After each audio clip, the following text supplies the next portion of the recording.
Almost একটা বছর আমার ডিরেক্টরকে সময় দিতে হয়েছে। সিনিয়রদের সাথে কাজ করেও ডেফিনেটলি ভালো অনেক কিছু শেখা যায়। কম্পিটিশনটা থাকলে অ্যাক্টিং করে খুব মজা লাগে। অ্যাক্টিং এর কথা বললে আমার হুমায়ুন ফরিদি স্যারের কথা অলওয়েজ মাথায় চলে আসে।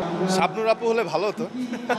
ঈদের প্ল্যানিং সম্পর্কে যদি বলি যে ফ্যামিলিকে নিয়ে সময় কাটাবো, আর হচ্ছে ঈদের মধ্যে কিছু কাজ আসবে।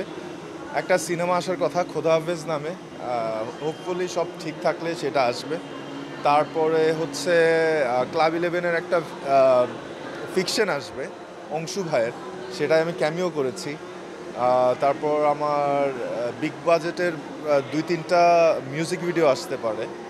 আর আরেকটা সিনেমার পোস্টার কাজ চলছে, যদি ঈদের আগে শেষ হয়ে যায় তাহলে আমরা চিন্তা করব যে ঈদ বেস করে আর ঈদের পরপরই রিলিজ করা। ওইটা আসলে একটু অদ্ভুত এক্সপিরিয়েন্স ছিল, কজ অফ এই ধরনের ক্যারেক্টার আগে কখনো করিনি। ইভেন হচ্ছে আমি যে লুকস নিয়ে কাজ করেছি বা আমার যে ক্যারেক্টারাইজেশন ছিল, এইটা টোটালি আমার যে কোনো কাজের থেকে অনেকটাই ডিফারেন্ট। তো সেই জন্য আমার দেখা গেল যে অলমোস্ট একটা বছর আমার ডিরেক্টরকে সময় দিতে হয়েছে।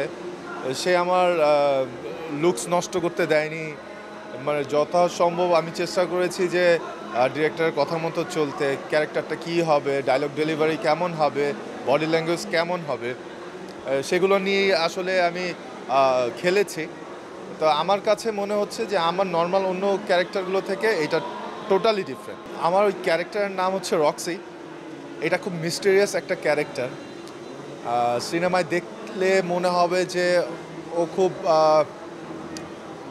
নেগেটিভ টাইপের একটা মানুষ, বাট সিনেমার লাস্টে একটা চমক আছে। তখন হচ্ছে সিনেমার মোড়টাই ঘুরে যাবে। এখন বলবো না, দেখলে দর্শক বলতে পারবে।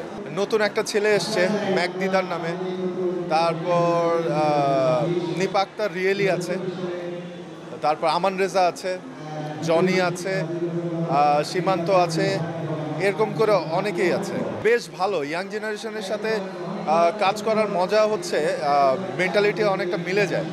সিনিয়রদের সাথে কাজ করেও ডেফিনেটলি ভালো অনেক কিছু শেখা যায়।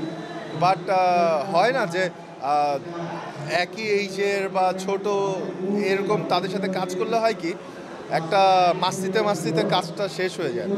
সিনিয়রদের কাছ থেকে ডেফিনেটলি আমরা শিখি, কিন্তু অনেক সময় টেনশনে থাকতে হয় যে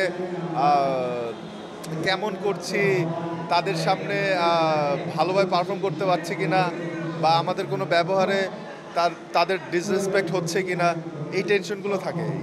ইয়াংস্টারদের সাথে কাজ করলে যে জিনিসটা হয়, মাস্তি হয়, ফান হয়। অনেক সময় দেখা যায় যে অ্যাক্টিংয়ের যে একটা ফ্লো থাকে, দেখা যায় কারো ফ্লো যদি ভালো হয়ে যায়, অটোমেটিক্যালি অ্যাক্টিংয়ের ফ্লোটা, মানে যদি আমার কথা বলি, আমারও ভালো হয়ে যায়।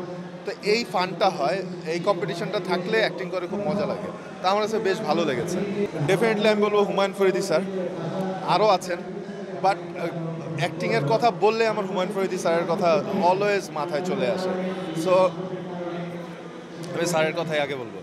শাবনুর আপু হলে ভালো হতো, বাট শাবনুর আপু যেহেতু এখন তেমন একটা কাজ করছেন না, তো শখটা পূরণ হতে হয়তো বা টাইম লেগে যেতে পারে। যদি তার মাইন্ড চেঞ্জ হয় যে আমি আবার অ্যাক্টিং করব, তখন হয়তো বা কাজ হতে পারে। এটা একটা আফসোস বলা যায়।